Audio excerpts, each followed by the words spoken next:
국힘 경선 결과 조금 자세히 CG 보면서 들어가 보겠습니다. 그 당 공식 어떤 순위나 득표율이 공개된 건 아니에요. 그런데 이제 여러 가지 지금 말들이 나오고 있고 또 뭐 도는 글이나 뭐 이런 거 통해서 순위가 막 공개가 되고 있는데 일부에서는 뭐 어떤 분은 홍준표 후보가 1등이다. 어떤 분은 또 김은수 후보가 1등이다. 뭐 격차가 얼마 안 난다. 뭐 여러 가지 지금 전망과 추론들이 나오고 있는데 아무래도 윤 대변인도 지금 당 안에 정보들이 좀 밝으시니까 어떻게 그러니까 좀 어제 제가 들어갔단 말이에요, 대리인으로. 네. 각 캠프를 한 명밖에 못 들어가요. 예. 그래서 어떤 식으로 이 결과가 발표가 되느냐를 봤단 말이죠. 네네. 5개 여론조사 회사에서 각자 한 분씩 오셔서 본인들의 조사 결과를 밀봉한 봉투에 넣어서 들고 왔어요. 네. 그래서 그 5분이 차례로 실무자 1에게 봉투를 하나씩 줍니다. 저희하고 한 10m 이상 떨어져서 저희를 바라보고 서 있는 실무자에게 예. 5개가 모아졌고 실무자 2가 책상 그리고 노트북 놓고 실무자 1 옆에 앉아서 실무자 1이 뜯어주는 그 종이를 하나하나 보고 입력을 하고 예. 그걸 합산하는 과정이 있었거든요. 근데 그거 하기도 전부터 숫자가 돌더라고. 아, 그렇습니까? 핸드폰으로 네. 30몇 프로 누구 어쩌고. 그러니까 다 거짓말이다. 싹 다 거짓말이다. 그리고 지금 와서 그러면은 취재를 해서 뭐가 나온다. 이것도 예를 들자면 그 숫자를 본 사람은 그럼 2명밖에 없어요. 당에 2명밖에 없다는 거죠. 실무자 1과 2. 네. 저는 그렇게 보는 그 외에는 없어요. 그거에서 사람 이름만 적어서 황우여 선대위원장한테 드린 거란 말이에요. 그래서 발표를 가나다 순으로 한 거란 말이죠. 그러면 취재가 됐던 그 2명이에요. 플러스 황우여 대표도 모르시는 거예요? 모르는 거죠. 이름만 줬으니까. 그렇군요. 예. 그러니까 싹 다 거짓말이다. 그러면 아무튼 뭐 저희가 팩트는 알죠 어렵지만 알 수가 한번 없어요. 그래도 1등이 누구였는지 좀 한번 추론을 해주시죠. 추론이요? 그래도. 네. 저는 그냥 이렇게 얘기하겠습니다. 저는 이제 한동훈 캠프에 있는데 이제 4강에 들어간 건 확실하잖아요. 그렇죠. 과반할 수 있도록 충분히 노력을 해서 결과를 내겠다. 네네. 예, 이렇게만 말씀드리겠습니다. 그럼 상대당에서 어제 보시기에는 어떤 분이 좀 1등 했을 거라고 보시나요? 그러니까 여러 비하인드 뉴스가 있는데 뭐가 진짜 뉴스인지는 알 수가 없고요. 예. 그러면 이제 데이터에 근거해서 말씀을 드릴 수밖에 없는데 그동안의 여론조사에서는 줄곧 김문수 후보가 앞섰습니다. 그 데이터에 따르자면 아무래도 김문수 후보가 1위를 하지 않았겠나. 근데 이런 추론이 가능한데 차이가 크진 않을 것 같아요. 네. 근소한 차이로 갈리지 않았을까 생각을 하고 확실한 거는 안철수 후보가 4위를 하지 않았을까. 네네. 근데 그건 확실한데요. 그 순위는 이제 의미가 없는 것 같아요. 그러면 이제 4강부터는 경선 방식이 바뀌잖아요. 그렇죠. 당원 50% 참여. 그러니까 전혀 새로운 구도와 전혀 다른 새로운 경선이 열리는 겁니다. 그러니까 지난번 아까 이제 1차 토론 과정에서 매끄럽지 못했다 이렇게 윤희석 대변인이 총평을 해주셨는데 약간 이제 부끄러운 경선이었어요. 그러니까 그 토론 방식도 좀 그랬고 또 후보들의 토론 태도 이것도 좀 눈살 찌푸러지게 만드는 그런 태도들이 있어서 4강부터는 좀 더 진지하고 좀 더 치열한 토론이 이루어지길 저도 기대해 봅니다. 그 안철수 의원이 4강 안에 든 게 뭐 윤 전 대통령의 어떤 신당 추진 움직임이나 뭐 좀 강성 지지층에 대한 좀 반감, 역풍이 불었다 뭐 이런 평가들이 있거든요. 저희 뭐 오늘 동아일보 보도도 한덕수 차출론과 윤 신당론에 대한 역풍이다. 뭐 이런 제목을 달았는데 이런 평가에 대해서는 좀 어떻게 보시나요? 예, 충분히 가능한 해석이에요. 그 공교롭게도 저희 경선 1차 직전에 그 윤 어게인 신당설 예. 이런 게 이제 해프닝처럼 벌어졌고 또 이제 나경원 후보 같은 경우에는 거기에 맞춰서 굉장히 강경한 발언을 계속하면서 안철수 나경원 두 분이 4위 자리를 놓고 완전히 대척점에서 굉장히 세게 싸웠잖아요. 그 과정에 대한 결과가 어제 4강에 안철수 후보가 드는 걸로 나온 거란 말이에요. 이거는 단순히 안철수 후보가 4강 안에 들었다, 나경원 후보가 탈락했다 이거보다는 경선 관련해서 저희 당의 의사표시를 할 수 있는 유권자라고 할 수 있는 분들의 표심이 조금씩 달라지고 있거나 조금 더 나아가면 전략적인 판단, 즉 이재명을 이기려면 어떻게 해야 되겠구나 이런 생각을 하시게 된 게 아닌가. 이런 하나의 실마리 정도로 볼 수 있는 그런 결과라고 저는 봅니다. 아까 안철수 의원의 4강을 전망해 주셨다고 했는데 네. 이런 해석과 더불어서 좀 어떤 의미가 있다고 보십니까? 국힘의 어떤 지지층이 좀 더 중도적으로 이동하는 그런 흐름이 좀 경향성이 보인 거 아닙니까? 그러니까 결국 이제 찬탄 반탄 두 가지 여론이 지지층에 다 있는데요. 그러니까 찬탄의 표심은 김문수, 홍준표 후보로 다 집중이 된 것 같아요. 그러니까 나경원 후보가 사실 거기서 그렇게 크게 얻을 게 없었던 것 같고 그런 면을 감안한다면 캠페인 전략에 좀 문제가 있었던 것 같습니다. 그러니까 두 분보다도 강경한 모습을 통해서 이제 이 탄핵에 반대했던 그런 여론을 흡수하려고 했는데 그게 잘 안 된 거죠. 그런데다가 그 윤심 후보를 내세우진 않았지만 그 출마 직전에 윤석열 전 대통령을 만남으로 인해서 본인이 사실상 윤심 후보다 이런 측면도 좀 부각시키려고 했던 것 같아요. 나경원 의원이 예. 만났죠. 네. 근데 그게 제가 보기에는 이 캠페인 전략으로는 다 실패예요. 중간에 이제 유승민, 오세훈 유력했던 그 후보들이 출마를 포기했지 않습니까? 이제 그 표심의 흡수 경쟁이었는데 냉정하게 보면 그러니까 상대적으로 그 표심을 안철수 후보가 더 많이 가져간 거고 네. 물론 이제 성향으로 보면 오세훈 그 유승민을 지지했던 그 표심은 안철수 후보한테 갈 가능성이 많았지만 당내에서의 오랜 무슨 친소관계 이런 걸로 보면 실은 그게 나경원 후보로 갈 수도 있었거든요. 근데 이제 거기에 나경원 후보의 캠페인 전략이 좀 패착이었던 것 같아요. 결국에는 뭐 자업자득이다 이렇게 봅니다. 두 분이 지금 토크를 시작한 다음에 저희 그 접속자분이 지금 폭발적으로 늘고 있습니다. 그래서 두 분의 역시 윤희석 대변인 때문에 박 의원님도 팬층이 좀 많으신 것 같아요. 네, 감사드리고 이야기를 좀 이어가 보겠습니다. 지금 방금 이제 안철수 의원의 4강 행에 따라서 앞으로 좀 국힘 주자들이 윤 전 대통령하고의 거리두기 좀 더 가속화될 가능성이 있지 않습니까? 이제는 그 지점을 생각해 봐야 할 시점이 됐죠. 친윤 후보라고 불리는 분들 또한 그런 생각을 안 할 수가 없을 거예요. 그만큼 나경원 후보의 탈락은 많은 의미를 준다고 보고 이제 4강부터는 제가 말씀드린 대로 아마 그 저희 당 유권자분들이 어떻게 하면 이재명을 이길 수 있지? 어떤 후보가 나가야 우리가 좀 기대할 수 있는 대선 결과를 바라볼 수 있을까? 아마 이 지점으로 생각을 바꾸시지 않을까. 그렇게 된다면 전략을 바꿔야죠. 그렇죠. 예, 그렇죠.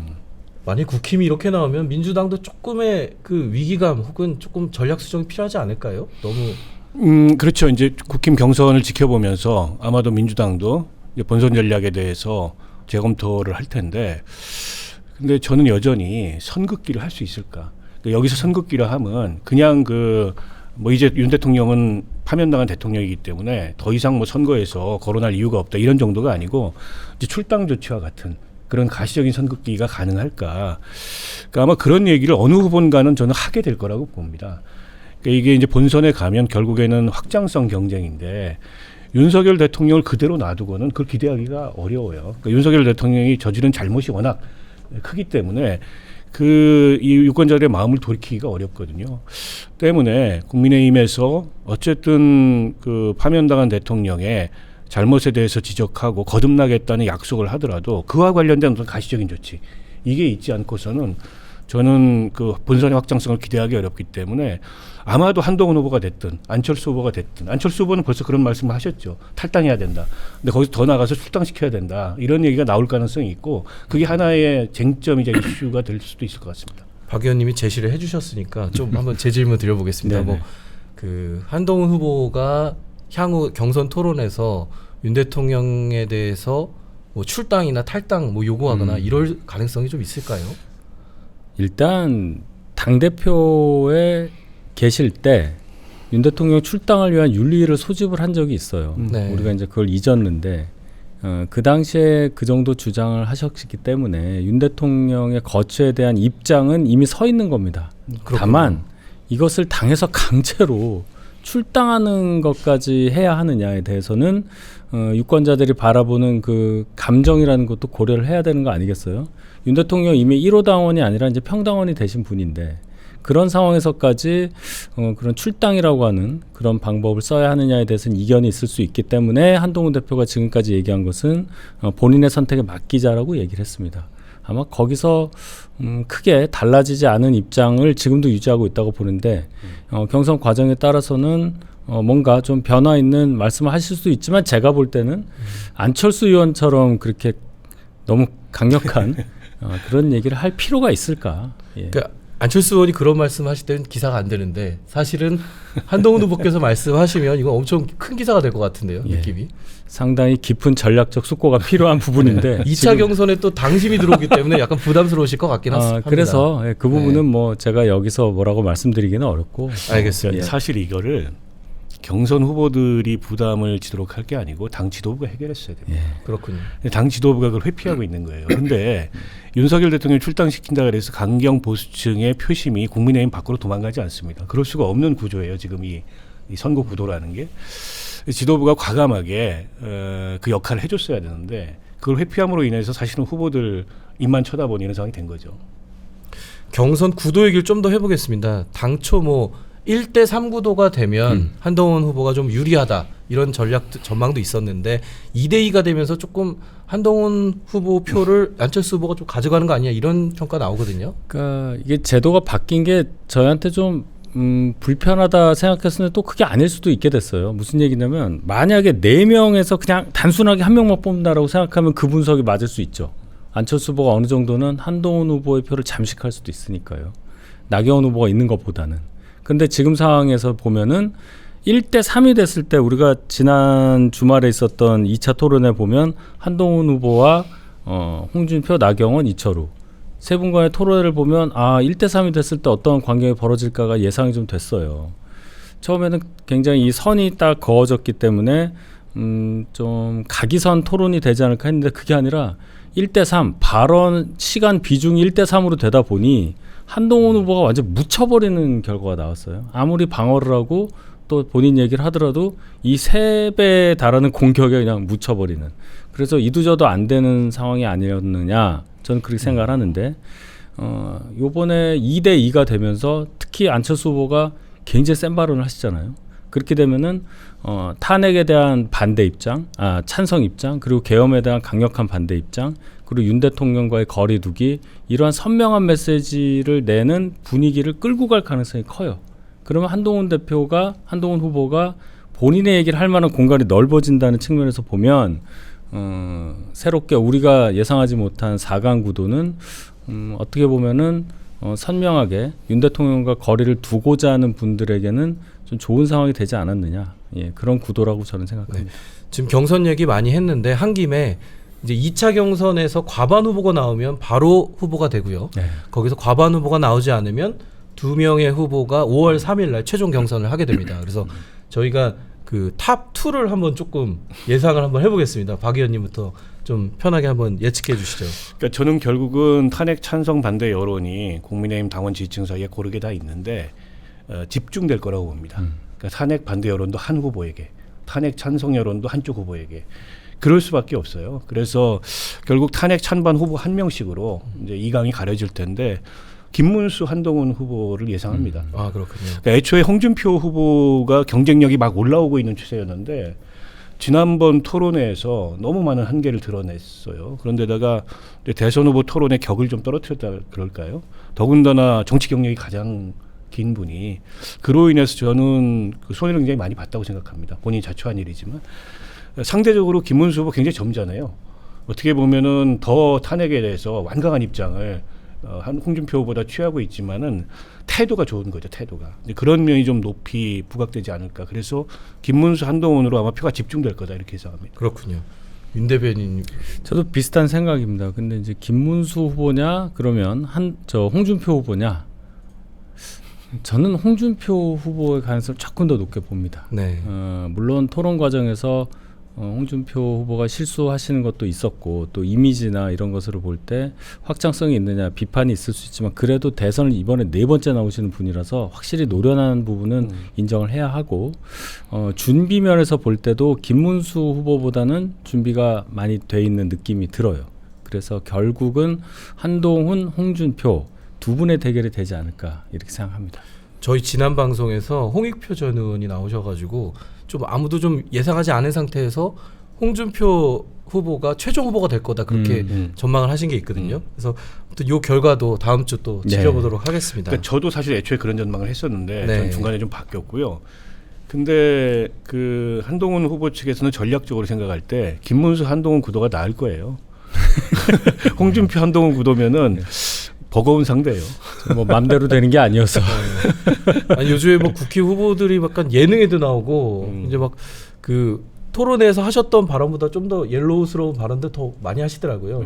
그래서 좀 뭐 격은 떨어졌지만 국민들 관심은 좀 약간 높아진 것 같습니다. 관심은 점점 높아질 겁니다. 네, 예. 알겠습니다. 이제 국힘 얘기를 하고 있는데 다만 지금 국민의힘 후보들의 지지율을 다 합쳐도 사실 이재명 후보에 못 미치고 있거든요. 이런 좀 박스권에 갇힌 이런 상황을 타개하기 위해서 좀 더 어떤 전략을 좀 더 펴야 될까요? 그러니까 후보가 하나로 이렇게 정해져야 어떤 가외 효과도 벌어진다고 봅니다. 지금 뭐 한덕수 총리까지 바깥에서 점선으로 이렇게 돼 계시잖아요. 이런 상황에서 집중이 안 되는 거죠. 국민의힘 지지자 입장에서는 여론조사 답하기도 싫고 뭐 누구 고르기도 뭐하고 그러니까 난 모르겠다 할 수도 있는 거고 하니까 이재명 대표는 이미 뭐 거의 정해진 거랑 마찬가지잖아요. 4년 내내 선거운동 하시는 분인데 그분과 다자구도로 이렇게 지지를 놓는 것이 그래서 같은 질문인 것 같아도 같은 질문이 아니다. 그래서 지금은 큰 의미가 없어 보입니다. 예. 그래서 그런지 그 최근에 권영세 비대위원장이 당의 문을 활짝 열어놓겠다라면서 복당까지 포용하겠다 뭐 이런 입장을 밝히셨거든요. 이게 경선 중간에 나온 얘기라서 좀 그렇긴 한데 그래서 이거 누굴 대상으로 하는지 뭐 한덕수 권한대행 얘기인지 이준석 후보 얘기인지 조금 설왕설래가 있거든요. 이런 어떤 그 중도 확장, 빅텐트 뭐 이런 가능성에 대해서 좀 얘기를 해보겠습니다. 박원석 의원님은 좀 어떻게 보시나요? 글쎄 뭐 다중적인 어떤 함의를 갖고 있는 그런 포석인 것 같고요. 근데 개혁신당이 분화된 보수의 한 축이잖아요. 이제 거기도 다시 힘을 합쳐야 해볼 만하다 이런 생각을 당연히 국민의힘에서는 할 거고. 그러나 이제 개혁신당 쪽에서는 완주가 더 많이 남는 거다 이렇게 생각을 할 거예요. 약간 이제 동상이몽 비슷한데 그리고 이제 보수 빅텐트 얘기가 나오죠. 한덕수 총리 더 나아가서는 뭐 이낙연 그 새미래민주당 지금 뭐 고문. 근데 저는 그게 이제 성사되기가 일단 쉽지 않을 뿐더러 왜냐하면은 탄핵 찬반의 입장이 많이 갈려요. 특히 뭐 이낙연 고문 이렇게 가면 그런데다가 국민의힘이 지금은 밖에 있는 한덕수 총리 대망론 이런 거에 휘둘리지만 사실 그 대망론이 현실이 되려면 한덕수 총리의 지지율이 굉장히 높아야 됩니다. 근데 예전에 보면 고건 반기문 이런 분들은 지지율 1위가 나오다가도 결국에는 못 갔거든요. 선거라는 게 그렇습니다. 더군다나 대권이라는 게 더군다나 정당 기반이 없으세요. 지금 한덕수 총리 같은 경우에도 옆에서 뭐 그 부추기고 추대하는 사람들이 많지만 그게 실질적 힘이 되지 못할 가능성이 있고 국민의힘 후보가 단일화 안 해주면 어떡할 겁니까? 완주할 수도 없거든요. 제가 보기에는 약간 그 거품 같은 거다라고 생각이 들어요. 결국에는 국민의힘 후보로 완주해야 되는 상황인데 문제는 국민들이 보기에 바뀌려는 최소한의 노력을 안 한다. 우리가 왜 정당들 보면 자꾸 당명 바꾸고 그러잖아요. 색깔 바꾸고. 그게 뭐냐면 가시적으로라도 우리가 바뀐다는 거를 보여주기 위해서. 근데 그런 것도 이제 너무 많이 써서 국민들 입장에서 식상하지만 그조차도 안 하는 거예요. 무엇보다 이제 윤석열 전 대통령과의 단절이 지금 안 돼 있다 보니까 이런 상태에서는 어떤 전략도 제가 보기에는 본선에서 쉽지 않다 이렇게 봅니다. 이런 회의적인 전망도 나오지만 사실 최근에 갓 나온 시나리오가 지금 미국에서 그 2+2 통상 협상이 진행되고 있는데 그 이후에 그런 어떤 성과를 등에 입고 한덕수 대행이 출마를 선언할 거다 이런 시나리오까지 구체화되고 있거든요. 이런 설에 대해서는 윤 대변인 어떻게 보십니까?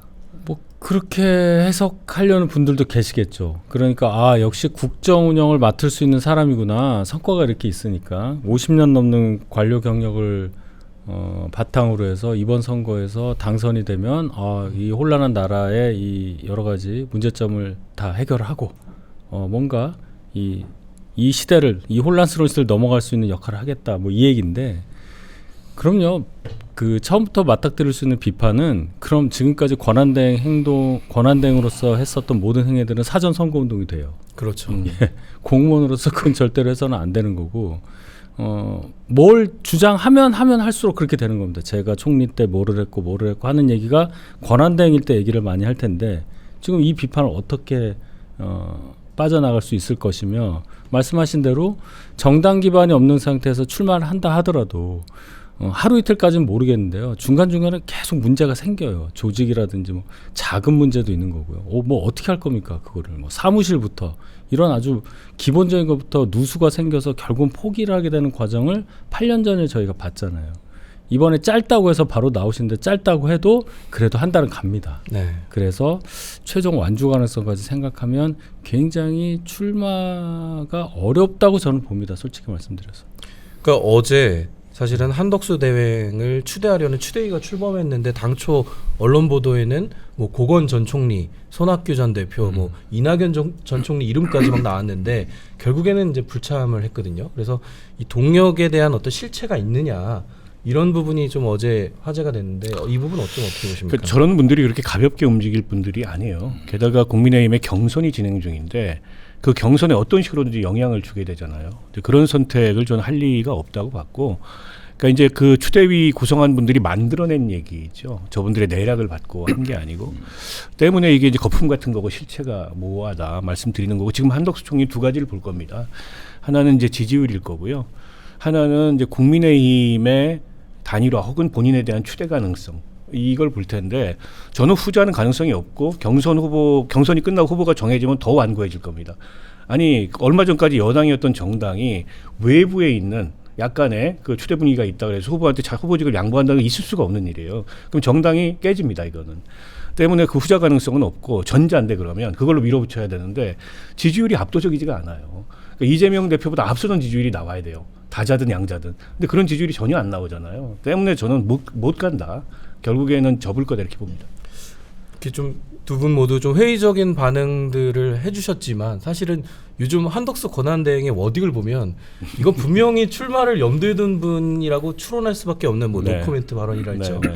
이렇거든요. 그러니까 어느 시점에서 좀 진짜 이게 노코멘트지만 그 예스로 바뀔 가능성도 사실은 계속 끊임없이 나오고 있거든요. 그래서 출마하냐 안 하냐 여기에 대해서 좀 어떻게 좀 더 보시나요? 제가 볼 때는 본인은 이제 당선까지 생각하고 출마해야 되겠다 마음 먹으실 수는 있는데 부추기는 분들은 생각이 좀 다를 거예요. 한덕수 총리를 부추겨서 출마시키고자 하는 분들이 최종적으로 후보가 돼서 보수의 단일 후보가 돼서 이재명 후보와 붙어서 이길 수 있다고 생각하고 밀지는 않을 겁니다. 데이터가 안 나와요. 그러면 다른 생각을 하겠죠. 대선 이후에 여권 내에 내부 권력 투쟁, 권력의 구도 이런 것을 염두에 두고서 미리 행동을 하는 것이 아니냐. 결국은 당권이라는 하나의 단어 밑에 모든 지금 행동들에 대한 답이 있는 것이 아니냐. 굉장히 슬픈 얘기입니다. 이것은. 그래서 성공하기 어렵다는 말씀을 다시 드리는 겁니다. 그러면 한덕수 대행을 이용해서 향후 당권 행보를 지금 하는 분들이 많다 뭐 이렇게 보시는 건가요? 그럴 수밖에 없는 게 박수영 의원의 전언에 의하면 저희 당 의원의 딱 절반이 54명이 한덕수 총리의 출마에 찬성을 하고 있다. 뭐 출마 가능성이 90%다. 이 얘기는 한덕수 총리를 어떤 식으로든 정치적으로 활용을 해서 향후에 벌어질 수 있는 야당이 될 경우를 전제한 후에 본인들의 정치적인 생각을 하는 거다. 이렇게밖에 볼 수가 없어요. 왜냐하면 이분들이 정말로 한덕수 총리에 대한 출마를 원하고 이길 수 있다고 생각하면 당을 나가야 돼요. 당 안에서 다른 사람을, 당의 사람이 아닌 사람을 선거운동을 한다는 건 있을 수가 없어요. 근데 그런 행동 아무도 안 하잖아요. 안 한 이유가 뭡니까? 이 당에서 못 나가니까 그러는 거예요.